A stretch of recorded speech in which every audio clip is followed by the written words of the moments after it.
Starfield is touted as this big next-gen game. But is it really? See, after playing the game for quite a while, I stumbled across a few things that felt off. And then when I realized that there is basically no swimming in the game, I started to keep track, and oh boy! As it turns out, there are quite a bit more features than even I thought that were downgraded from Bethesda's own past games. Of course, I'll try to point out a few upgrades here and there. Obviously, the graphics are definitely better, but today, let's take a look at how Starfield is a downgrade to Bethesda's own games.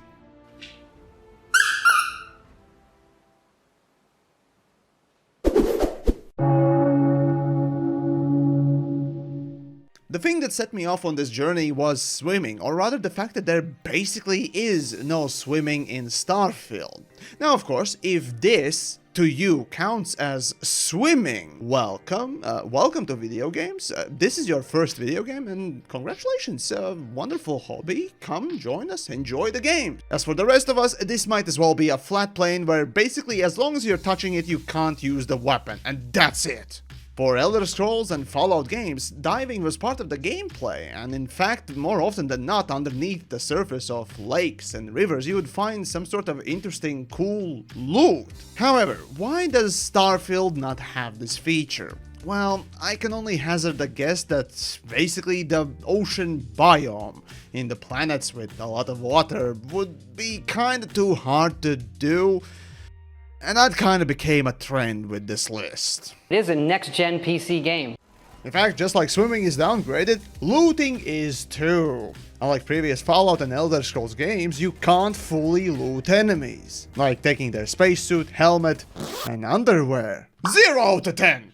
It is a next-gen PC game. Local map. No longer there is any form of a local map, but oversimplified markers with a relative empty plane as if somebody didn't finish their work in time. Now, I can understand the proc-gen plan surfaces being a pain to create as a map, but something like cities and indoor dungeons? Seriously, Bethesda? That was too much? It is a next-gen PC game. Animations. Now, this one's a harder one to pin down precisely since most animations tend to change between the games, but the downgrade here is basically coming from the lack of character actions taken. Now, remember that actually constructed scene in Skyrim where Greybeards taught you the words of power and even demonstrated it in action? In Starfield, however, well, sure, you could say there are a few scenes like this, with a constellation quest early on, but throughout the game I felt a distinct lack of characters. Even random NPCs doing much of anything, certainly less than the previous games.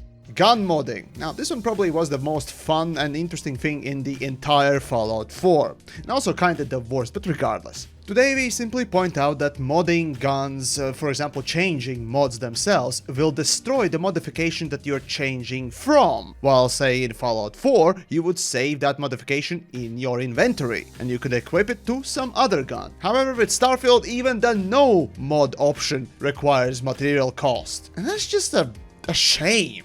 Speaking of crafting, there's also no ammo crafting. And trust me, it's a bigger issue than you may think. Why are there no vehicles on planets? It's a great question, actually. It's something we consider. You know, we're going to do outer space, we're going to do planets.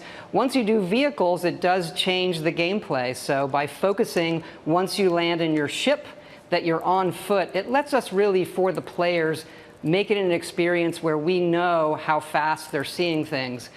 The jail. Now, committing crimes in Skyrim would send you to the jail, an actual jail cell where you are given one lockpick. And if you were looking carefully enough, you would find an escape tunnel, but you would have to unlock it first. Or you could just sleep off your sentence until it's up.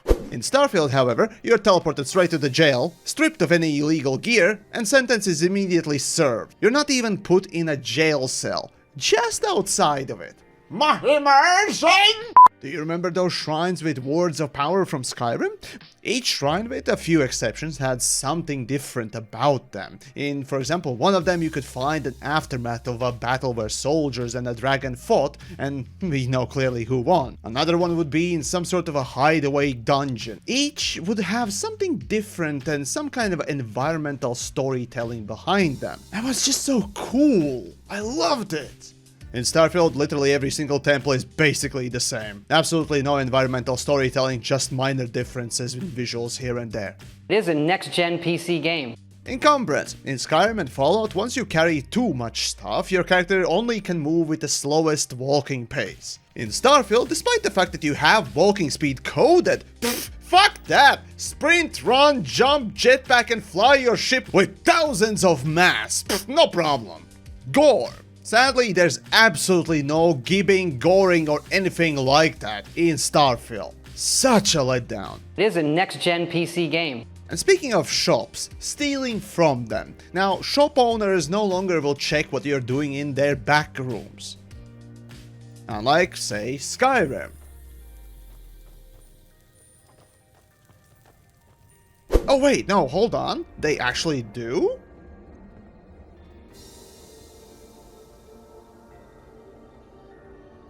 Yeah, okay, this seems to be inconsistent and rather rare. I think either the code or the behavior is broken, or not all merchants have it. And even then, it doesn't seem to trigger every time, like it really should.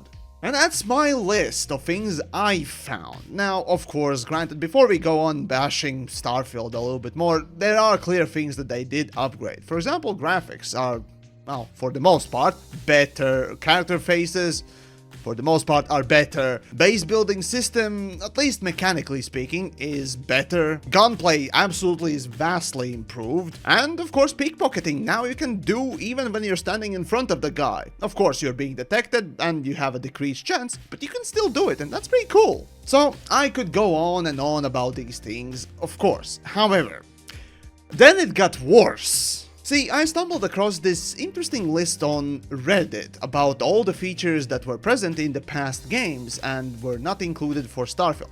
Now, as the thread itself says, not every feature should be in the Starfield, but a few of them certainly should have been. For example, my whole list is just about the things that simply should have been part of the game. But let's take a look at what the other things that I might have missed are. Right then, starting with swimming and weapon mods. These two things I did talk about. However, the next one is the companion commands. Now, in Skyrim, you could kinda guide your companions to go someplace. And of course, they would continue following afterwards. But point is, you could direct them to certain places, especially when you're stealthing around.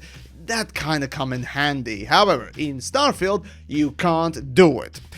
Now, of course, in Starfield, there is the manipulation skill, which allows you to command an NPC to go someplace. That is true. However, that's not part of the companion commands. All you get in companions is really just stop following me and leave me alone, wait here, give me whatever stuff you found, trade gear, and that's it. Then we have looting enemies, and I did talk about that. However, the next one was something interesting. In one way, the NPC schedules, you know, when shops are open, 9 to 10 or whatnot else, that's...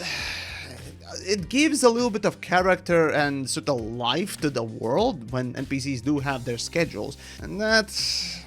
it's not hard to implement, frankly speaking. It did definitely add a little bit more character and charisma to, well, the shop owners, as in night you would find no one around.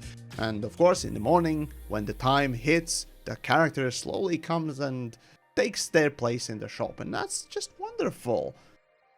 So why not include it in Starfield? I don't know. Oh gods, and the next two, right, modifiable melee weapons. Right, melee is absolutely useless, except for literally the first 2-3 levels or 2-3 missions in Starfield. That's it. Everything else past that point, melee weapons are useless, even with upgrade. Modifications, when they were still possible in Fallout 4.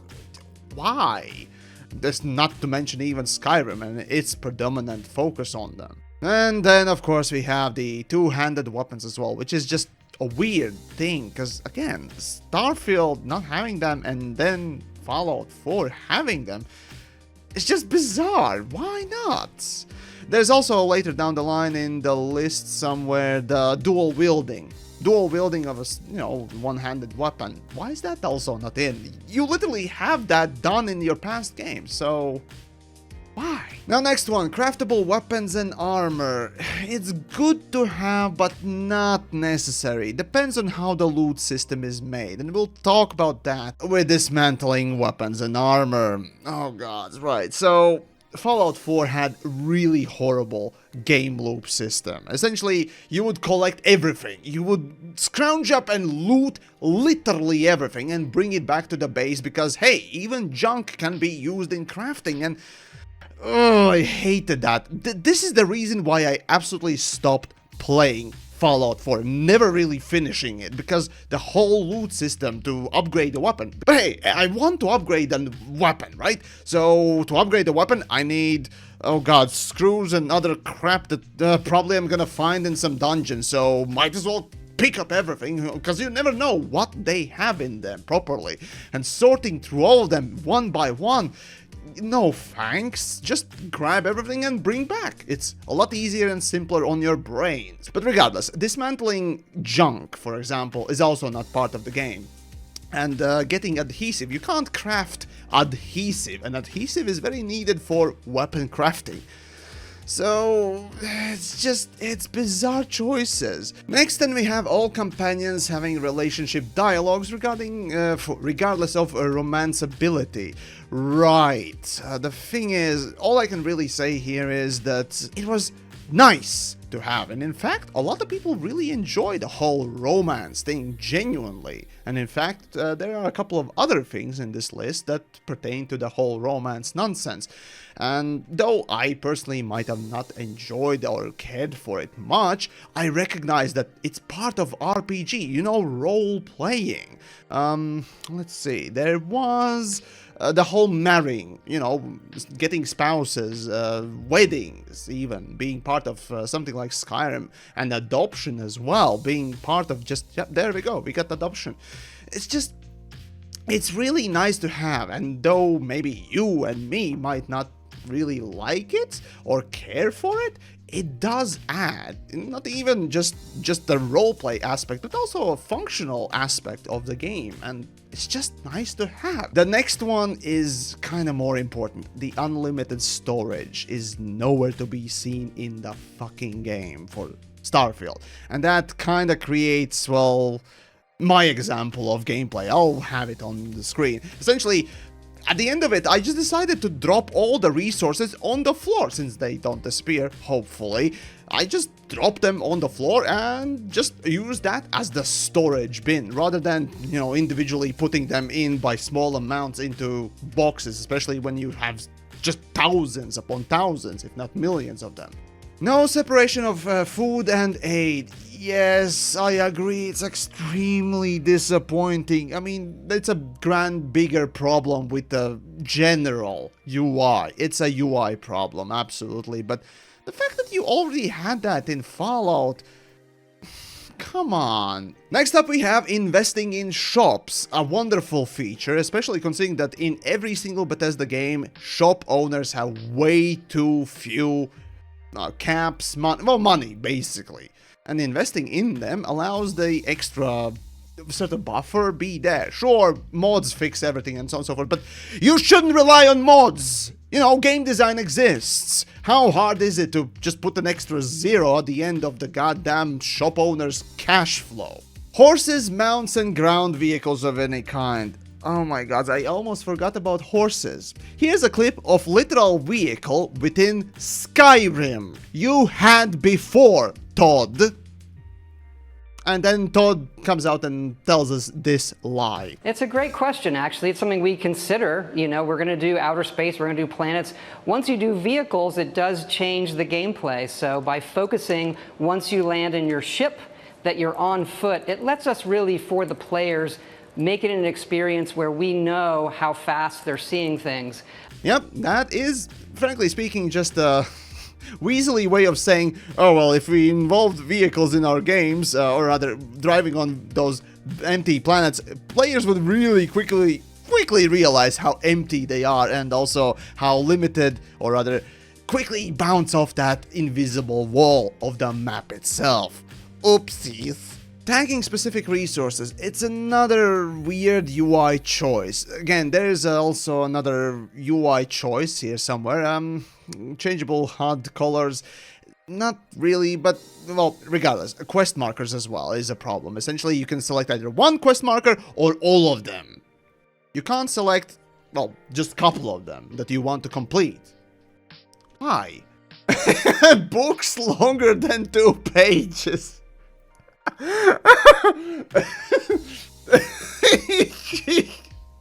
Right, random settlers that arriving at outposts. It's interesting that, yeah, technically you have outposts being guarded by some sort of defenses. You can put down some sort of turrets here and there, but it never gets attacked. Once I got some bounty hunters coming after me, but that was because I was wanted. I picked the background of wanted for my character, and thus some characters spawn in, but that was only once, and never I have had in my outpost any kind of attack or settlers coming by. So what's the point of those defenses? Then we have multiplayer. No, this game did not need multiplayer. It's nice to have a wonderful single-player experience that is not tainted by live service garbage, like the last time they did. And finally, we have trespassing outpost status stuff. This is very important. Frankly speaking, it would have been a really nice addition to the game for the stealth gameplay as well. So why did they take it out is beyond me. Like the areas you're not supposed to be in, there are plenty of those in the game, and yet it's just like, as long as I don't see you, you know, go after my loot, I'm gonna be fine. It's fine, right?